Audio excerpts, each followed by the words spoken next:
Bonsoir Didier. Bonsoir. Merci de nous accueillir. Dans l'univers de Stéphane Jules, c'est la troisième adaptation de la romance Stéphane Jules. Est-ce que tu connaissais les romans avant de lire le scénario de Yann? Honnêtement, non. Non, ça faisait pas partie de ta culture personnelle? Non, non. C'était pas non, je connaissais vaguement Planète Sauvage, même sans savoir qui l'avait écrit. Et puis je suis même pas un grand lecteur de SF, ni même un lecteur de BD. Donc je suis mal parlé. Comment est-ce que tu as abordé cet album que Yann a adapté un peu façon Indiana Jones ou Sidney Fox avec un humour décapant? Comme un album de Yann. Non, c'est très bien qu'on lui ait laissé faire du Yann et faire des blagues un peu potaches, mais avec une base, une trame qui reste sérieuse quand même. Quoi. Il a même rajouté des choses qu'il n'y a pas dans le bouquin. Moi, il me semblait que le bouquin était beaucoup plus sérieux quelque part que l'adaptation qu'il en a faite. Oui. Lui, il a rendu le personnage effectivement, ce que je disais, beaucoup plus potache, mais en même temps, il a rajouté quelques petites choses à l'histoire, au-delà de l'histoire coloniale. En fait, moi je l'ai ressenti comme ça à la lecture, c'est un Planète Opéra un peu décalé. C'est toujours à la rupture, enfin à la limite de la rupture entre l'action et l'humour. Est-ce qu'on peut encore parler de fable écologiste ou colonialiste? Est-ce que c'est comme ça que tu l'as vu, toi? C'est plus comme ça dans le bouquin, effectivement. Lui, il a rajouté cette histoire de maladie avec cette petite fille. Effectivement. Mais non, moi je voulais qu'on garde ça. Que Yann garde ce côté un peu ancien colonial. Ça me plaisait. Au beau milieu de cette nature vraiment très hostile mais peu accueillante, tu ouvres à un moment un espace de poésie, un peu de magie. Est-ce de signe que quelque part, en dehors des deux forces exogènes qui interviennent sur la planète, il y a une troisième force, une autre entité qui va arriver et un peu troubler le jeu des envahisseurs quelque part? Sans trop dévoiler l'histoire, peut-être. Oui, il ne faut pas trop dévoiler. Mais c'est vrai qu'on a cet espace de poésie qui s'ouvre brusquement entre la violence avant, la violence après, et une période de calme, de fées, de papillons, cet immense personnage qui sort. Oui, parce que c'est justement ce qui viendra un peu plus tard dans le bouquin. Alors on va pas spoiler. Et voilà, côté nature dont on parlait tout à l'heure. Le récit repose en grande partie sur le couple, sur l'antagonisme du couple Marcel et Louis. Aussi différentes culturellement que mentalement. Est-ce que ça a été facile de faire le casting en fait, de ces deux personnages? C'est venu spontanément ou est-ce qu'il a fallu vraiment que tu cherches? En général, ça vient assez vite. Très rapidement, de toute façon, on avait éliminé les deux personnages masculins qui sont à l'origine dans le bouquin. Moi, j'étais parti même sur un homme et une femme, pas un couple, mais un homme et une femme. J'avais envie de jouer avec les deux. Et puis Yann, quand il a su que en fait on bossait tous les deux, qu'il bossait avec moi, il dit non. On fait deux nanas. Et ensuite c'est venu assez naturellement en parlant avec Yann. Il fallait deux personnages complètement opposés.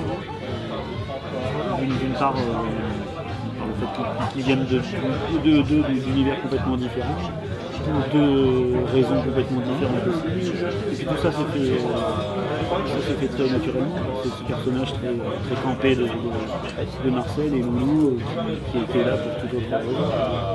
Mais qui n'hésite pas malgré tout à se lancer dans des expériences un peu un peu curieuse par moment. Voilà, quoi. Quand il s'agit d'aller récupérer la bestiole qui est rentrée. Ben, elle est prête à tout faire pour sauver sa fille, oui, effectivement. Comment est-ce que tu travailles avec Yann? Est-ce qu'il t'apporte un scénario tout fait en intégralité, ou est-ce qu'il te donne les planches au fur et à mesure? Est-ce que tu découvres l'histoire au fur et à mesure? Je connais la base, évidemment. Je connais la base de l'histoire. Maintenant, oui, je reçois par séquence. Et est-ce que par moment tu es amené à lui demander des modifications par rapport à la façon dont toi tu vois les personnages? Non, on en a parlé en amont.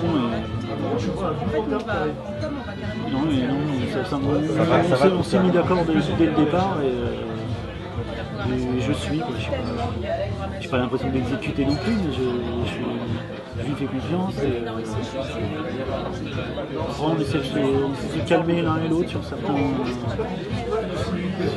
points. Mais moi j'avais tendance à faire une loulou un peu trop exubérante et trop nuche, quoi. Même dans ses fringues. Yann ne voulait pas de ça. Et de son côté, Yann il a tendance à les déshabiller très facilement. Ce qui n'est pas forcément porté de clair. Non, mais en même temps, j'aime bien dessiner des femmes dénudées, mais Jamais pour rien. Jamais complètement. Jamais gratuitement. J'aime pas montrer, quoi. J'aime bien cacher, au contraire, j'aime bien. Et lui, il avait tendance il nous a balancé des fois des scènes avec des nanas qui sortaient de la tente, qui étaient complètement à poil. Et non, c'est pas possible. Ça va pas. Tu connais Olivier Vatine depuis longtemps, depuis avant Taobang. Comment se sont faits les couples dessinateurs-scénaristes pour le projet Stéphane Bull? C'est la tambouille, c'est le tambouille d'Olivier. C'est l'aspect, c'est son côté directeur de collection, anciennement chez Lacour.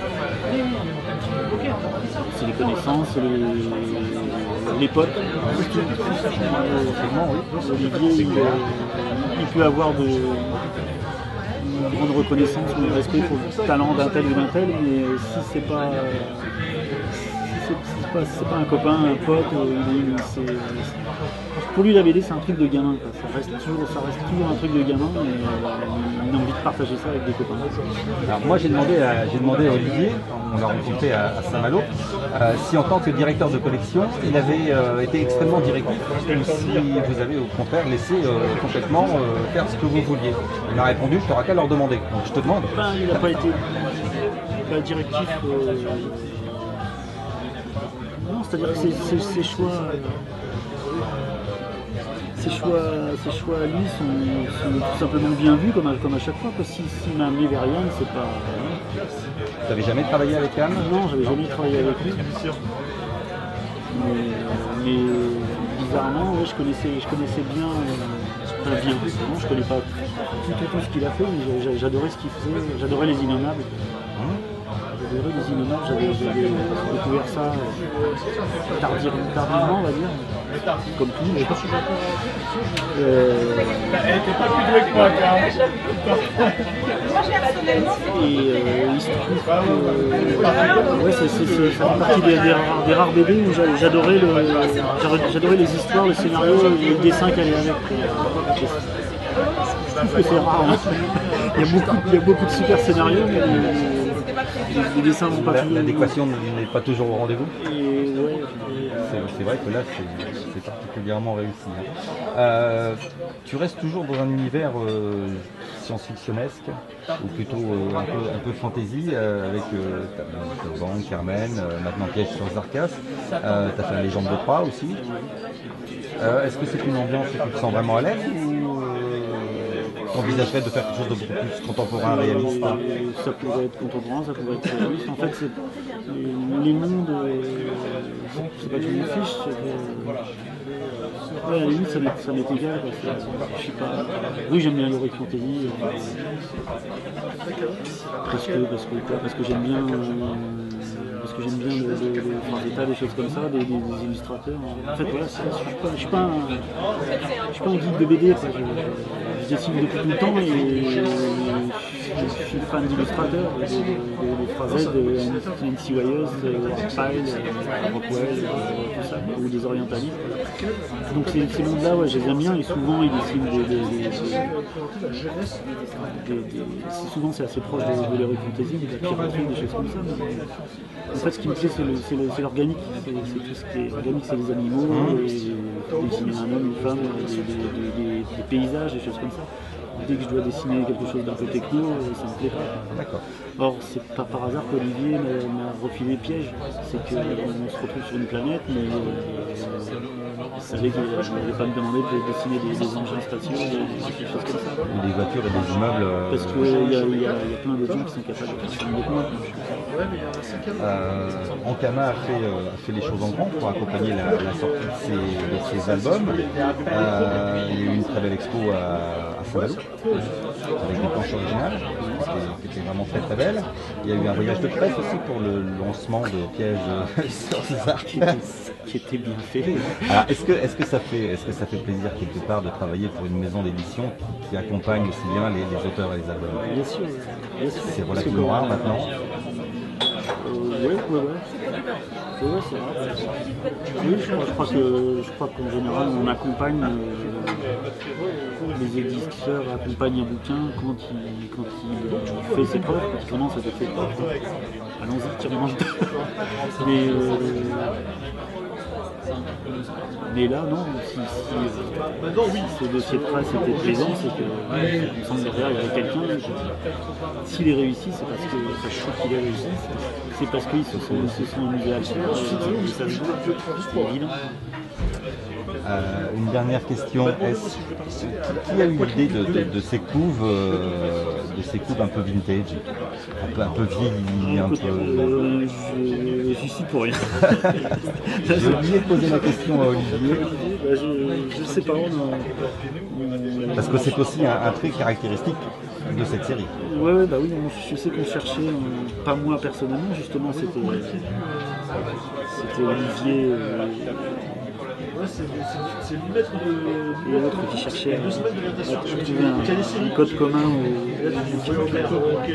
On ne trouvait pas, puis je sais même pas qui c'est. C'est vraiment très bien. Je pose la question à Olivier quand je l'ai croisé. Olivier, merci beaucoup de nous avoir accordé ce petit moment et puis une très bonne fin de festival à toi. Merci.